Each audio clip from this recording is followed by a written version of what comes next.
At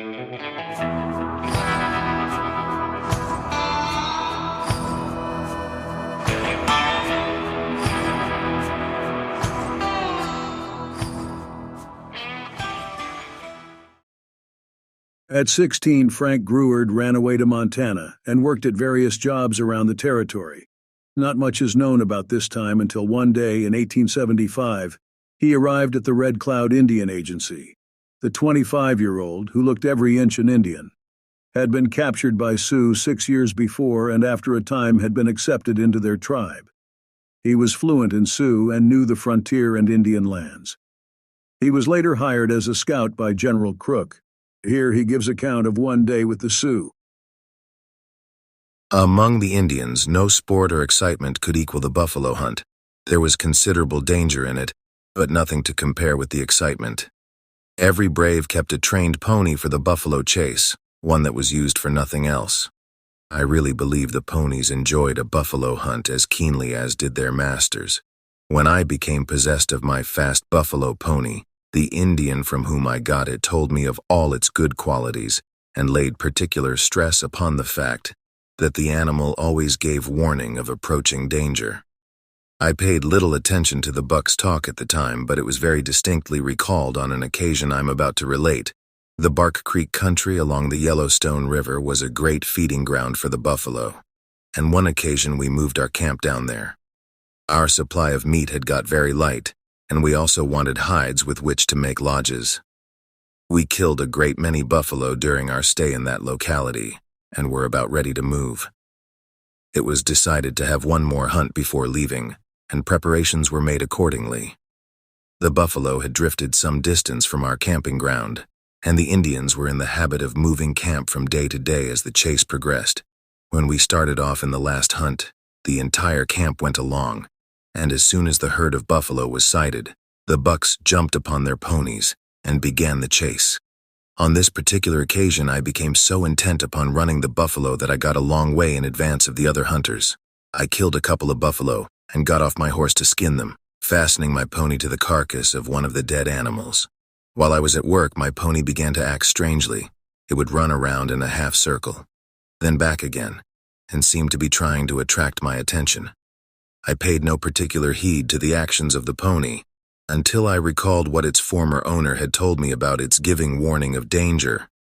Then I untied it, jumped upon its back, and rode up on a hill to see if anything unusual was occurring.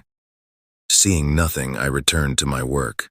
The pony began to caper about worse than ever, and I finally became so nervous and frightened that I left the two buffalo and started back to where I had left the pack animals.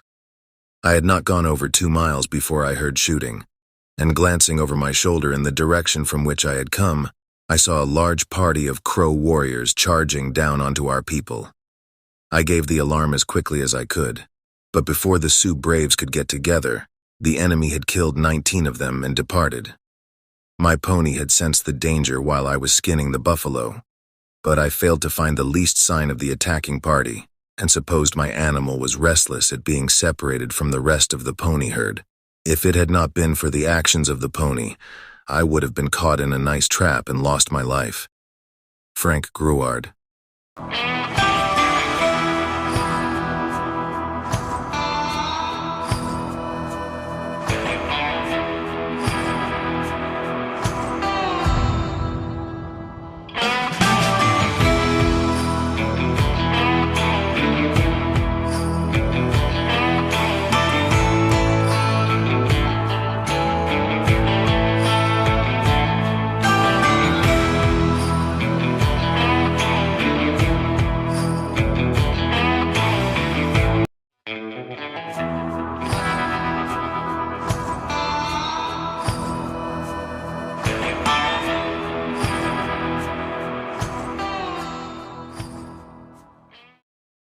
Manuel Corona, a noted desperado, who broke jail with 2 companions at Bakersfield, Kern County, nearly a year ago, was captured near the line yesterday afternoon after a desperate fight in which he was shot 5 times and fired 9 shots at his captors.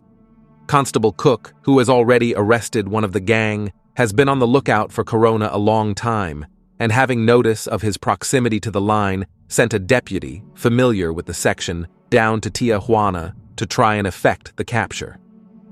The deputy, whose name we are desired for the present to withhold, reconnoitered the country and fell in with his man, to whom he made a proposition to come out of Lower California and steal some horses from McCool's place on this side, representing that McCool was his brothers-in-law, etc. Corona readily accepted the proposition and accompanied the deputy across the line into this county. Arriving near McCool's place, the attempt to arrest Corona was made, Mr. McCool and his son being called on to assist. Corona, seeing that he was in a trap, sprang away from his custodian and, drawing a pistol rapidly, fired 6 shots, aiming first at young McCool, then the deputy, who received the bullet in his hand. The fire was smartly returned by the McCools and the deputy, Corona running and firing. When he had exhausted his 6-shooter, he threw it away and drew another, firing 3 more shots from that before he was overtaken. When caught, it was found that he had been shot through each arm and leg, besides an additional wound from a buckshot to the thigh. He was picked up, put in a wagon, and driven to town, arriving here about 10 o'clock last night, when he was lodged in jail and attended by Dr. Stockton. The doctor extracted 2 bullets from his wounds. He found the prisoner somewhat weakened by loss of blood and the long, cold drive, but not seriously injured, no bones having been struck. Corona is a young man of splendid physical development, possessing the muscles of an athlete. When he broke jail, he was under a charge of grand larceny, but he was known to have murdered a man sometime previously and was under indictment for that crime.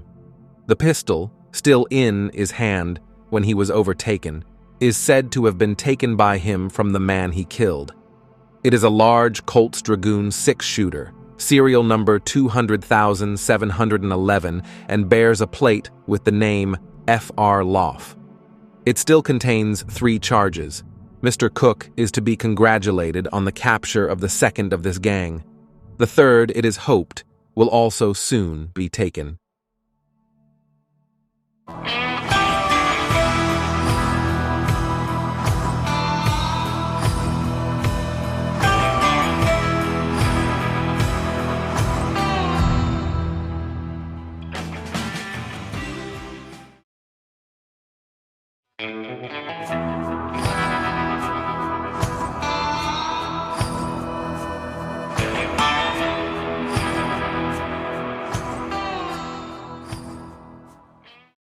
Camp Lewis, Montana Territory, July 8, 1875. To the editor of the Herald, ye gentle savages have begun to make it lively about here. Yesterday morning, a well-armed and mounted party of about 75 Sioux put in an appearance both above and below this post. They were evidently after the government herd, but seeing no chance of getting that, they attacked a small party of soldiers, most of them unarmed, who were fishing about 3/4 of a mile above the post, and killed a soldier named LaRue, just from the States, and wounded Private Davis of Captain Browning's company. Another party at the same time ran off the stock, about 60 head, from the trading post of A.S. Reed, about 2 miles below camp, killing on their way 2 other soldiers named Harrison and Weaver, who were hunting about 2 miles from the post. Captain Browning at once started out with what few mounted men he had, some 6 or 8 in number, who, under command of Lieutenant Wright, pursued and overtook the Indians about 15 miles from camp, and after a lively little flight, in which one Indian is known to have been killed and several badly wounded, secured 8 head of stock and a number of saddles, blankets, etc., beside acquiring 1 gun and pistol. If Captain Browning had had a detachment of cavalry, he could have easily overtaken and routed this war party and recaptured all the stock. Our red brethren have started an early and evidently mean business. The 3 soldiers killed were buried today with all military honors. The Sioux have also run off some stage stock from Box Elder Station, and Captain Browning today sent a guard to that place to try and stop that amusement. The weather here is delightful, and just at present times are lively, from an Indian point of view. Yours, Auntie Sioux.